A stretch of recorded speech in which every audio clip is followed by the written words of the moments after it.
Premier rallye de la saison et doublé Citroën au volant de sa toute nouvelle C4. Sébastien Loeb remporte le Monte-Carlo devant Dani Sordo. La réputation de Marcus Grönholm sur neige n'est plus à faire. Le Finlandais prend sa revanche en Suède et s'impose devant Sébastien Loeb. Place maintenant à la 3e manche du championnat du monde des rallyes.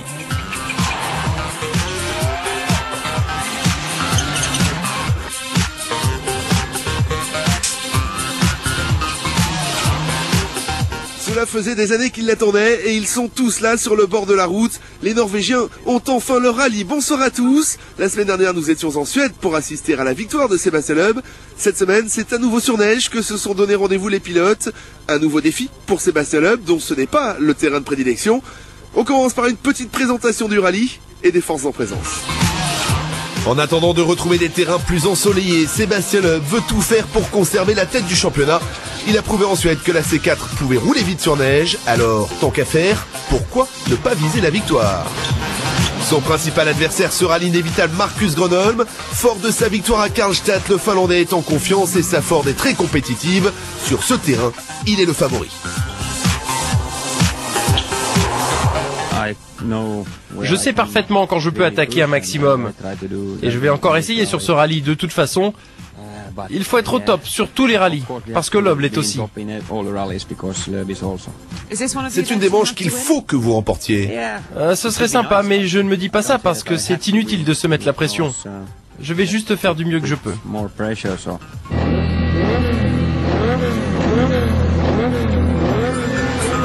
Mais ici, le public n'a Dieu que pour les frères Solberg.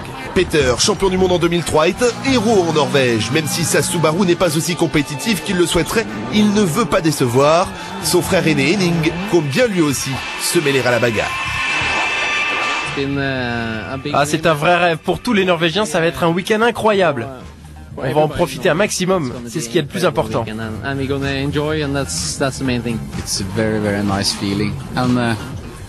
C'est une émotion vraiment particulière pour tous mes supporters et pour l'ensemble des spectateurs. C'est fantastique de voir comment ça se passe en vrai. Peter Solberg n'a plus gagné depuis le rallye de Grande-Bretagne en septembre 2005. Il attend avec impatience les nouvelles évolutions apportées à son Impreza par ses ingénieurs, prévues pour la prochaine manche au Mexique. Henning, lui, est un habitué du rallye de Norvège. Si l'épreuve ne comptait pas pour le championnat du monde l'an dernier, il en est tout de même le tenant du titre. Tous les meilleurs pilotes sont là et sont très rapides. Je vais donner le meilleur et on verra bien. La preuve à l'image et au son de la popularité des frères Solberg. Voici le podium du départ protocolaire donné dans la commune de Hamar. Énormément de monde, de nombreux drapeaux et une ovation pour Peter, le héros. Dans quelques instants, vous saurez tout sur le rallye de Norvège avec un long résumé. Mais tout de suite, un reportage inédit au cœur de l'équipe Citroën. Une semaine en blanc chez les Rouges. Regardez. Karlstad, dimanche dernier, 14h02. Sébastien Loeb s'élance dans la dernière spéciale du rallye de Suède. Il s'incline dans son duel avec Marcus Grönholm. Sur la neige, terrain de prédilection du Finlandais, il n'y avait définitivement rien à faire. Le Français termine deuxième de l'épreuve.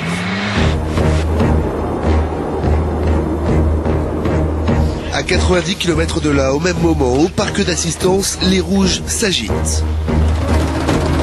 Le froid aide à faire vite. Tous les mécaniciens Citroën s'y mettent. Il faut plier, nettoyer, ranger. Sous le regard d'un patron satisfait malgré tout du résultat de la course, rien n'est laissé au hasard. Chaque tournevis a sa boîte, chaque boîte a sa place. Dans 4 jours débute le rallye de Norvège, il n'y a pas une seconde à perdre.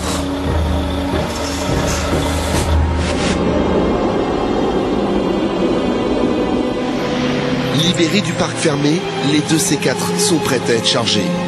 Rendez-vous pris sur un parking, le camion attelé les attend. Il semble fait pour elle. L'opération est délicate, encore plus par moins 16 degrés.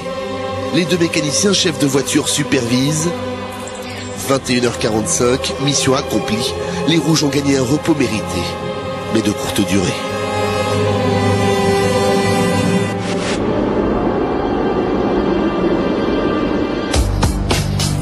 Camion, 6 heures de route. La caravane rouge s'élance dans le noir. direction Hamar, en Norvège. Il est 7h moins le quart du matin, il fait moins 14 degrés. Nous sommes à la douane entre la Suède et la Norvège. Arrêt obligatoire, il y a 2 C4 de course à déclarer. La Norvège, des paysages enchanteurs, mais un terrain hostile. Cette terre inconnue du championnat du monde des rallyes est recouverte d'une épaisse couche de neige. Dans une pente de plus en plus raide, une partie du convoi reste bloquée. Le camion cuisine dérape même dans un fossé. Les chauffeurs sont unanimes. Il faut chaîner. Bientôt à la retraite et mettre des chaînes. On a un peu les Sébastien Loeb du poids lourd, hein, avec notre 40 tonnes, on fait un peu ce qu'on veut, on a l'habitude, lui il a l'habitude sur sa petite C4, et chacun son domaine. Pascal a la lourde responsabilité de transporter les C4 de Sébastien Loeb et Dany Sordo. La neige ne l'effraie pas, c'est lui qui arrive le premier à destination. Le motorhome, le semi-informatique et le camion des pièces détachées suivent. Dans l'après-midi, les 45 membres que compte l'équipe Citroën arrivent à leur tour. Place alors au remontage. C'est sûr, gauche à fond, en ciel. 250 mètres gauche en 30 plus en ciel. Sébastien Loeb et Daniel Elena ont du travail. Ils découvrent la Norvège. T'enlèves 50, tu mets... et ciel tout droit. Tu mets gauche 130 plus. Et gauche 140 moins 1000 en tard frein pour 30 mètres. Droite 135, ferme 110 000 ans. La distance on laisse ça là, 250 là-bas. Enlève le 50. Ok. Pendant 2 jours, ils parcourent les spéciales à 70 km/h maximum. À bord d'une voiture de série, ils décortiquent chaque virage. Ils analysent toutes les subtilités du parcours. On a droit à 2 passages, donc, comme dit. Premier tour, c'est moi qui dicte mes notes à Daniel, qui note tout mot à mot. Et puis au deuxième tour, c'est lui qui me le répète. Moi, je peaufine un petit peu, et puis après, c'est la course. Le soir, Daniel Elena fait ses devoirs. De retour à l'hôtel, il recopie, il relit, il répète. Léger gauchis, c'est un léger gauche insignifiant pour le I, 300 mètres devant talus, donc un point de repère pour Sébastien. Attention, gauche 120 plus, donc c'est un angle qui doit être à peu près en 3e voire 4e. Vendredi matin, 7h16, Sébastien Loeb attaque enfin le rallye de Norvège, avec l'espoir de le remporter et la certitude d'avoir une équipe prête à tout pour l'y aider.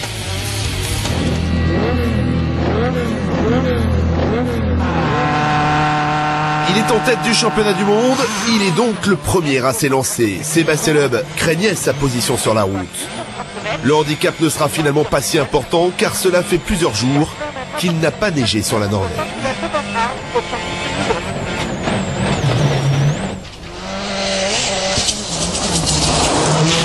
2 minutes plus tard, c'est au tour de Marcus Grönholm de s'élancer.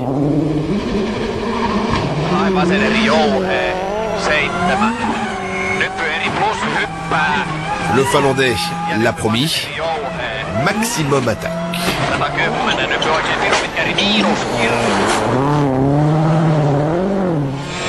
Nous sommes de retour avec Sébastien Loeb alors que le jour se lève doucement sur la Norvège. Et le Français n'est pas aussi à l'aise que d'habitude. Il redoute les spéciales matinales et se fait justement piéger. Il heurte un mur de neige sur le bas-côté. Le choc est sans gravité, mais il abandonne quelques secondes. Une aubaine pour Marcus Grönholm. Le Finlandais peut s'emparer d'entrée de la tête du rallye. Regardez le chronomètre en bas de votre écran. Temps à battre 16 minutes et 31 secondes. Marcus Grönholm est plus rapide que Sébastien Loeb de 5 secondes 8. Mais un Finlandais peut en cacher un autre, surtout en Scandinavie. Nous sommes maintenant avec Mikko Hirvonen, l'autre pilote Ford, et il semble lui aussi particulièrement rapide. Le temps à battre est désormais de 16 minutes 25 secondes. Mikko Hirvonen explose le chrono.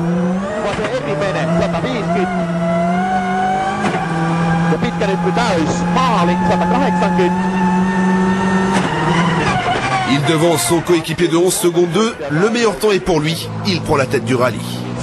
C'est bien d'être dans les premiers sur la route pour une fois. Une spéciale de passé, ça y est, le rallye est parti.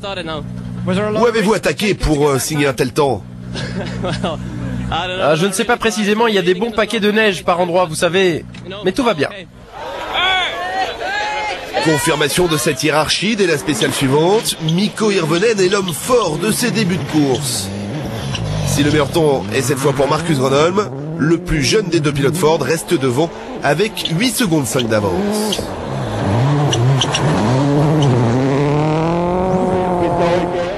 Sébastien Loeb souffre, il pointe à 12 secondes. Mécontent de ses notes, il multiplie les petites erreurs. Petite erreur également pour Jari-Matti Latvala.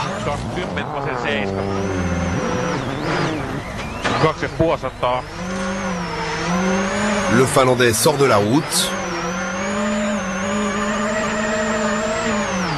Il parvient finalement à la retrouver.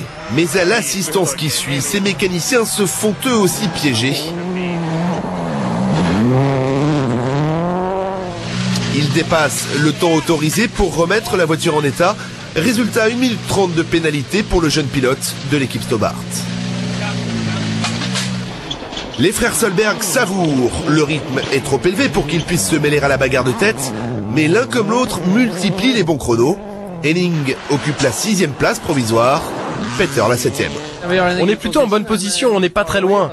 Il faut maintenant qu'on progresse, marche après marche, et surtout qu'on améliore nos temps. Ça se passe comme vous l'espériez? Oui, exactement, c'est incroyable, il y a plein de monde. Ici, c'est vraiment une partie de plaisir. La matinée se poursuit par 2 spéciales, plus courtes, qui sourient davantage à Sébastien Loeb. Le Français signe même un meilleur temps, sans réellement comprendre comment. Dur, ce début de rallye. Pas facile, ouais, mais bon, là on repère du temps dans la longue, encore une fois. Pourtant, j'ai essayé de partir bien motivé, j'ai pas mal roulé, mais il n'y a pas grand chose à faire. J'ai l'impression que sur un deuxième passage, c'est pire pour moi que sur un premier. Les dernières groupennes doivent sans doute mettre un petit peu de neige hors des traces, et ils font une trace très, très étroite. Et moi, j'ai pas les mêmes trajectoires en WRC, donc on est tout le temps à côté, on refait des traces propres pour les autres. Je l'explique comme ça, hein, j'ai pas d'autre explication. En tout cas, ce qui est sûr, c'est que moi j'ai pas mal roulé et ça va pas. Par contre, ce qui est impressionnant, c'est que la suivante, il y a beaucoup de neige. Je me dis là, on va en prendre, on balaye, on glisse dans tous les sens. Et vu qu'il y en a beaucoup, je pense que les autres en ont encore. Et au final, on est devant, quoi. Donc c'est ce qui est difficile à expliquer. Gigi Galli fait parler de lui. Comme en Suède, l'Italien pilote une Citroën Xara préparée par l'équipe PH Sport et signe d'excellents chronos. Tout ce petit monde se retrouve pour un petit quart d'heure d'assistance en plein air, loin du parc. Et il y en a un qui a le sourire. Oui, pour l'instant, on est en tête. Tout se passe parfaitement. Vous aimez la Norvège? Oui, les spéciales sont vraiment sympas ici. Je prends beaucoup de plaisir. Alors dites-nous, Mikko, que va-t-il se passer entre vous et Marcus? Je vais tout faire pour qu'il reste derrière. La journée se poursuit et les erreurs se multiplient. Le rallye de Norvège est truffé de pièges. Il faut constamment changer de rythme et de nombreuses portions sont très étroites. Cela ne semble pas plaire à Sébastien Loeb qui part ici en tête à queue. Personne n'est à l'abri, même Henning Solberg qui connaît pourtant ses routes par cœur.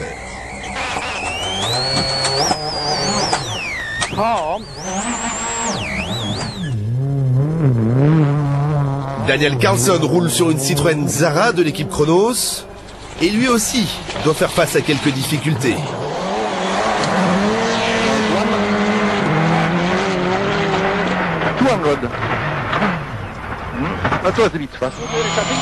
Dani Sordo a bien du mal à se faire à ce terrain. L'Espagnol, brillant sur asphalte, l'est nettement moins sur neige. Spécial après spécial, il accumule du retard.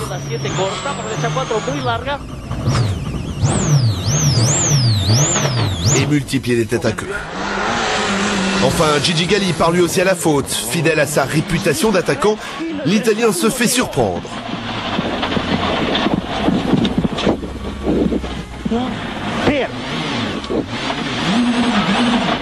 Sinistra 1.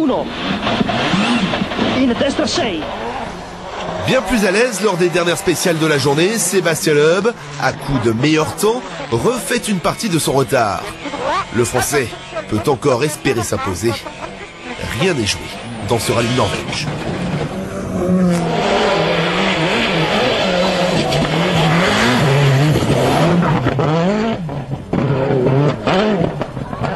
C'est vrai que dans la longue spéciale ce matin, premier tour je dormais un peu, mais le deuxième tour, les conditions du deuxième passage ont fait qu'on pouvait rien faire. J'ai bien roulé, mais c'était impossible.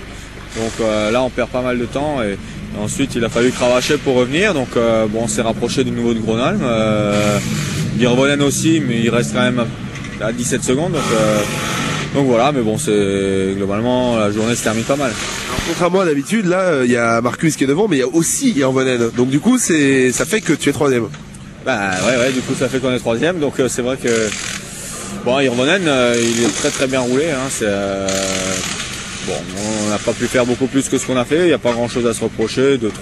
On a laissé traîner quelques secondes à droite à gauche sur des petits problèmes, des petites fautes de ma part, un calage au départ. Mais bon, voilà, il va falloir attaquer demain, on verra. Ça va être plus sans doute que d'habitude à la bagarre, parce que le fait que tu sois à 2 secondes de Marcus, on sait qu'une place, même en vue du titre, une place ça peut faire la différence. Il faut aller chercher au moins cette deuxième place.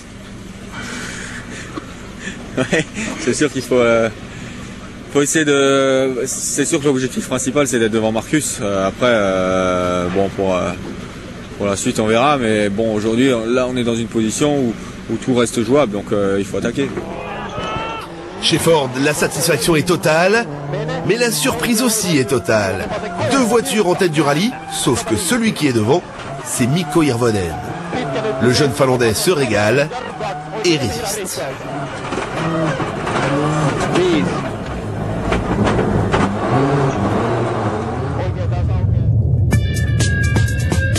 Mikko Hirvonen devant Marcus Gronholm et Sébastien Loeb. Voici le podium provisoire de ce rallye de Norvège. Peter Solberg est 4e devant Tony Gardmeister, Gigi Galli et Henning Solberg. Une petite carte postale de la Norvège et on se retrouve dans quelques instants pour la suite de Rallye Mag. À tout de suite.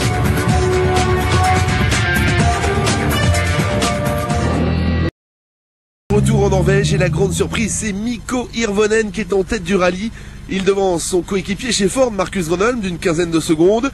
Sébastien Loeb est 3e à 17 secondes. Autant dire que rien n'est joué et la bagarre pourrait bien recommencer dès ce matin. Nous sommes à l'arrivée de Elverum, la première spéciale de la deuxième journée de course, la plus longue du rallye, 44 km. Voici la suite du résumé de ce rallye de Norvège.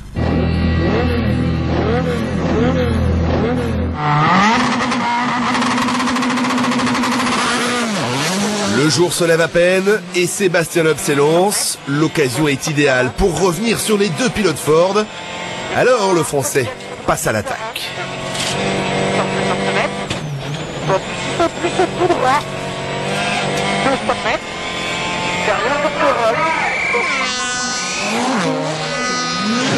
Mais Marcus Gronholm et Mikko Hirvonen contrôlent. En piste après Sébastien Loeb, ils ont connaissance de ces temps intermédiaires et peuvent donc adapter leur rythme en conséquence. Nous sommes de retour dans la C4 du Français. Il n'arrive pas à creuser l'écart sur ses rivaux finlandais. Au contraire, à l'arrivée, il leur abandonne encore quelques secondes.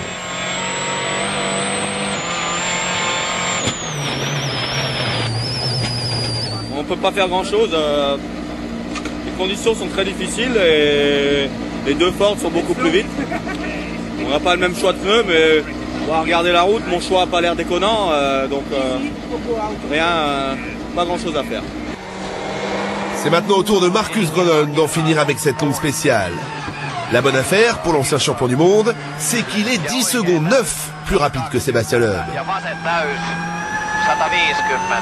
La mauvaise, c'est que Mikko Hirvonen paraît intouchable. Ah oui, je suis plus rapide que Sébastien Loeb, mais je pense que Mikko est encore plus rapide que moi. Le plus important pour vous, c'est que Sébastien reste derrière vous, non? Ouais, bien sûr, mais il n'est pas très loin. Mikko Hirvonen est toujours aussi déchaîné, c'est donc lui qui signe le meilleur temps et fait ainsi un grand pas vers la victoire.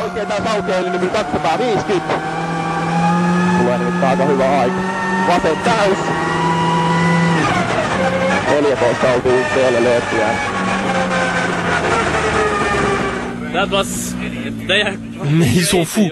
Les conditions sont vraiment difficiles. Et la spéciale est remplie de pièges. Mais en tout cas, c'est parfait. On a fait un bon temps. Comme prévu, il s'est passé beaucoup de choses dans cette longue et difficile spéciale. Chris Atkinson est loin d'être le seul à s'être fait piéger. Mur de neige pour l'Australien, mais aussi pour Tony Gardmeister. L'un comme l'autre parviennent à repartir, ce qui n'est pas le cas de Dani Sordo. L'Espagnol est lui contraint à l'abandon après une sortie de route. Dani Sordo décidément très faible sur neige. La 10e spéciale est plus courte, les spectateurs y sont nombreux. À chaque passage d'un Solberg, c'est l'ovation. Au parc d'assistance, c'est une marée humaine qui veut voir et toucher Peter Solberg. Marcus Grönholm, lui, a d'autres préoccupations. Pourquoi ne rattrapez-vous pas Mikko? Pardon? Pourquoi ne rattrapez-vous pas Mikko? Je ne peux pas le rattraper, voilà la raison. On n'a pas d'autre raison. Pourquoi? Je ne peux pas, voilà la raison. C'est facile, non? Mikko, Marcus vient de nous dire qu'il ne pouvait pas vous rattraper. Ah, ça ne m'étonne pas qu'il vous ait dit ça. Mais je n'y crois pas. Il ne m'a pas rattrapé pour l'instant, mais il va tout tenter pour le faire. On verra bien. Le parc d'assistance est situé à Hamar, sous un dôme qui accueillait les compétitions de patinage lors des Jeux Olympiques d'hiver en 1994. Lillehammer est à une 60aine de kilomètres d'Hamar, et c'est dans les environs de la ville olympique que se courent les premières spéciales de l'après-midi. Gigi Galli, auteur de très bon temps depuis le début du week-end, se fait ici une grosse frayeur.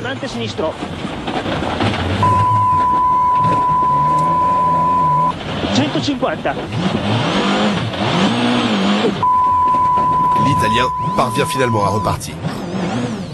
Ce qui est beaucoup plus étonnant et bien plus rare, c'est cette sortie de route du triple champion du monde. 12e spéciale, Sébastien Loeb se fait piéger. Et reste coincé de longues minutes dans la neige. Le Français perd ici toute chance de victoire. Il conserve tout juste la possibilité de marquer 1 ou 2 points.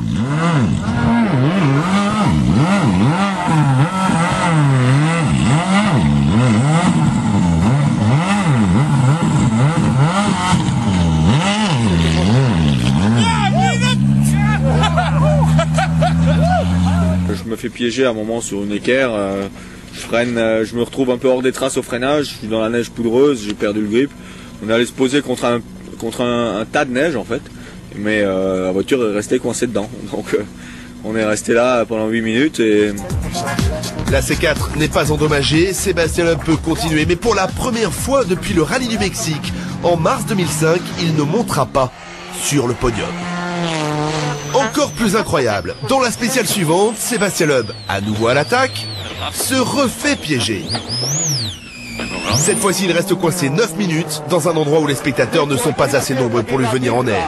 Comme un symbole, Mikko Hirvonen lui passe sous le nez. On a tenté le tout pour aller pour s'accrocher et puis voilà, il y a un moment c'est pas passé.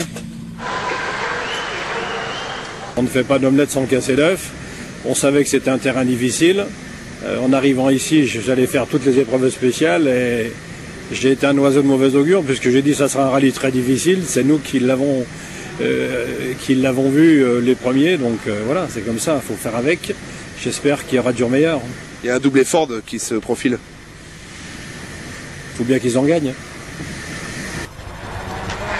Malgré un tête-à-queue, la belle histoire de Andreas Mikkelsen est loin d'être terminée. Ce jeune Norvégien de 17 ans n'a pas encore son permis de conduire et c'est grâce à un courrier envoyé personnellement au Premier ministre norvégien qu'il a obtenu une dérogation pour participer à ce rallye.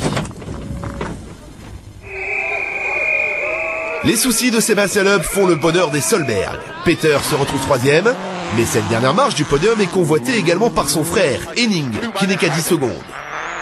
15. Half long, tightens now. 4, 13. Des Solberg très sollicités à chaque passage par le parc d'assistance. Jusque-là, j'avais prévu d'avoir un dimanche relax. C'est pas vraiment ce qui va se passer.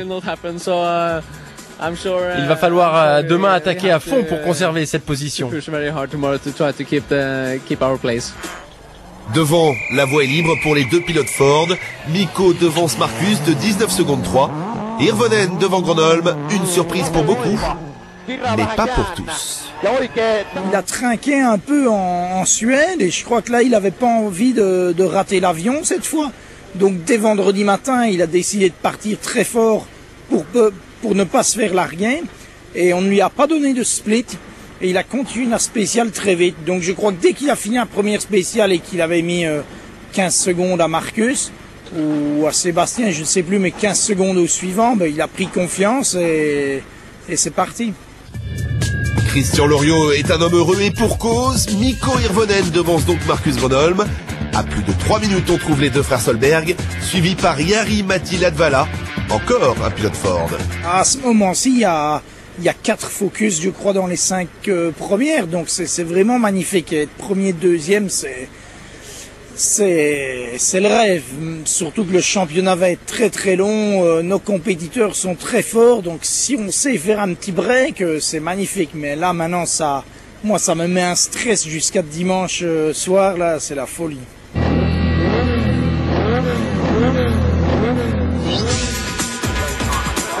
Plus que 4 spéciales au programme de cette dernière journée de course, et les Norvégiens sont toujours aussi nombreux sur le bord de la route.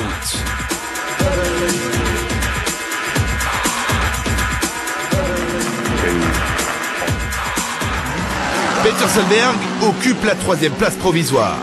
Il s'élance avec sa Subaru, avec la ferme intention de conserver cette position.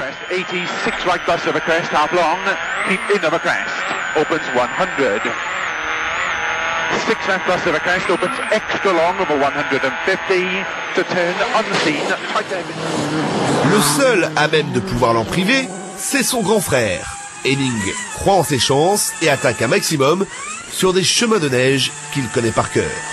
Il pourrait conduire les yeux fermés mais préfère les garder ouverts et il a raison, cela lui permet de signer un excellent chrono. Il se classe 2e de cette spéciale mais surtout devant son petit frère de 20 secondes. L'aîné reprend le dessus, Henning est 3e du général, 10 secondes devant Peter. Mikko Hirvonen semble quasiment hors de portée de Marcus Gronholm avec 19 secondes 3 d'avance, mais rien n'est impossible. Il reste encore de longues spéciales, et tant que le rallye ne sera pas fini, le plus âgé des deux pilotes Ford ne renoncera pas. Qu'il termine 1er ou 2e, Marcus Gronholm a désormais la certitude de reprendre la tête du championnat du monde à l'issue de ce rallye. Mais pour lui redonner le sourire, il faut la victoire en prime.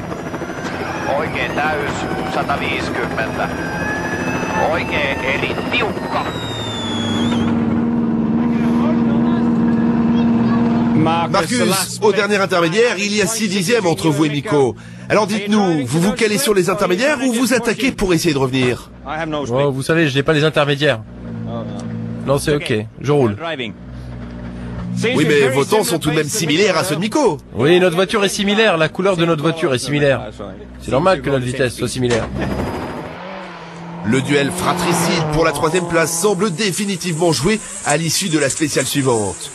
Nous sommes dans la Ford Focus d'Henning Solberg, dans la 16e spéciale. L'aîné des Solberg continue d'attaquer pour se mettre à l'abri d'un éventuel retour de son petit frère. Résultat, il signe tout simplement le meilleur temps et porte son avance à 17 secondes.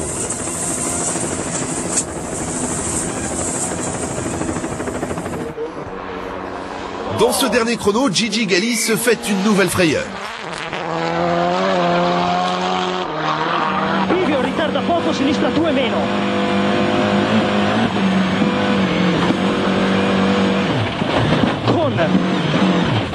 Au bout de cette ligne droite, Saxara l'emmène au mauvais endroit.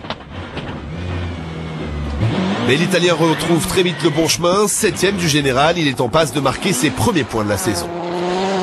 Le rallye s'achève par un 2e passage dans Elverum, l'une des spéciales les plus longues du championnat. 44 km où l'on peut tout perdre. C'est d'ailleurs ce qui arrive à Chevy Ponce. Au volant d'une Mitsubishi Lancer, l'Espagnol sort de la route et reste coincé dans la neige. Même genre de mésaventure pour Manfred Stoll. L'Autrichien commet l'erreur de trop et termine du coup la course en 12e position.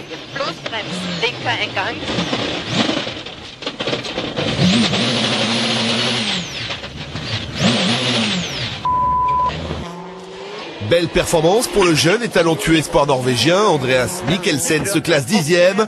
Il va désormais pouvoir retourner à l'auto-école, passer un permis de conduire qu'on ne saurait lui refuser. Jan Kopecky arrache la dernière place dans les points au volant de sa Skoda, juste derrière le Suédois Daniel Carlsson, copiloté par le Français Denis Gironnet. À l'arrivée, Gigi Galli, 6e, est le premier pilote non nordique au classement. D'ordinaire, cette place est réservée à Sébastien Loeb. Pour la première fois depuis bien longtemps, le Français ne monte pas sur le podium. Il termine à une bien modeste et inhabituelle 14e place.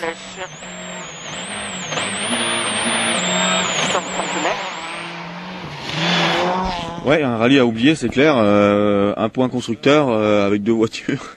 Au départ d'un rallye comme ça, c'est pas brillant. Hein, donc surtout que la concurrence fait le doublé. Donc ça nous fait perdre gros au championnat constructeur et au championnat pilote aussi. Gronholm prend la tête avec 6 points d'avance sur moi. Donc un week-end à oublier et surtout à rattraper. À la 5e place, on retrouve l'un des plus sérieux espoirs finlandais, Jari-Matti Ledvala. Malgré une pénalité d'1 minute 30 reçue le premier jour, le jeune pilote Ford confirme qu'il faudra de plus en plus compter avec lui. Le duel pour la 3e place aura duré jusqu'au bout. Sur la ligne de départ de l'ultime spéciale, Henning Solberg cale. Tout s'écroule en un instant dans sa tête. À l'arrivée, il ignore le temps de son frère toujours en piste et attend avec angoisse le verdict. Pour une quinzaine de secondes, c'est bien lui qui montera sur le podium de son rallye de Norvège. Sa joie est immense. Peter, vous avez perdu votre place sur le podium, mais c'est au profit de votre frère. Oui, c'est vraiment génial. Vous savez, il a calé sur la ligne de départ. Si nous avions eu les bons clous, on aurait peut-être pu en profiter. Mais je suis vraiment très satisfait de mon résultat et j'ai tout fait pour conserver ma position. Le résultat du rallye me va parfaitement. Je suis enchanté. Enchanté. Marcus Gronholm franchit à son tour la ligne d'arrivée. Il n'aura rien pu faire face à son coéquipier et doit se contenter de la 2e place. Le Finlandais a beau prendre le commandement du championnat du monde, pas question de décrocher le moindre sourire.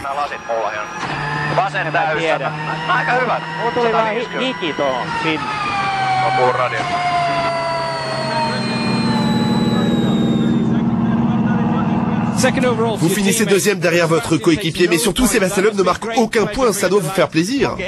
Oui, c'est bien parce que Sébastien Loeb est un adversaire dangereux au classement du championnat du monde. Mais Mikko va l'être aussi, vous savez, cette année, et ça aurait été bien de l'emporter.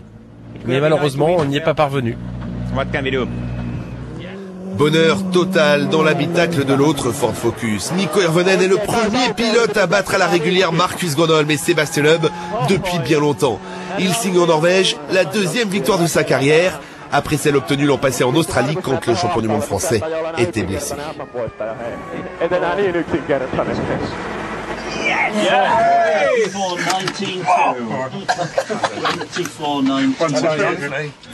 C'est la seconde victoire de votre carrière, mais celle-ci est spéciale. Vous avez dominé Marcus et Sébastien de la tête et des épaules.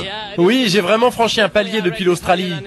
Être en tête depuis la première spéciale, se battre avec Marcus et Sébastien, et surtout s'imposer à l'arrivée.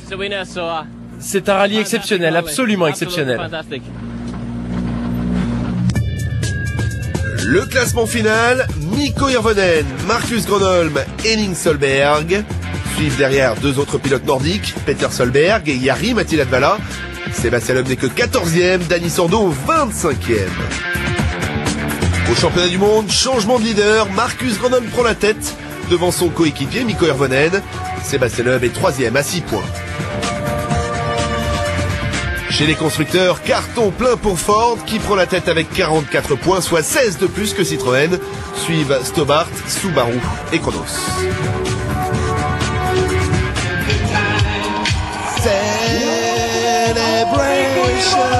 Podium inédit ici en Norvège. Mikko Hirvonen devient un nouveau rival pour Sébastien Loeb dans la course au titre.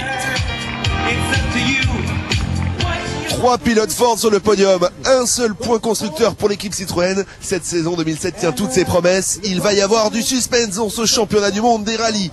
Merci beaucoup d'avoir veillé aussi tard pour suivre ce Rallye Mag. On se donne rendez-vous dans 3 semaines pour le Rallye du Mexique. Sébastien Loeb aura très certainement à cœur de prendre sa revanche. Bonne nuit à tous.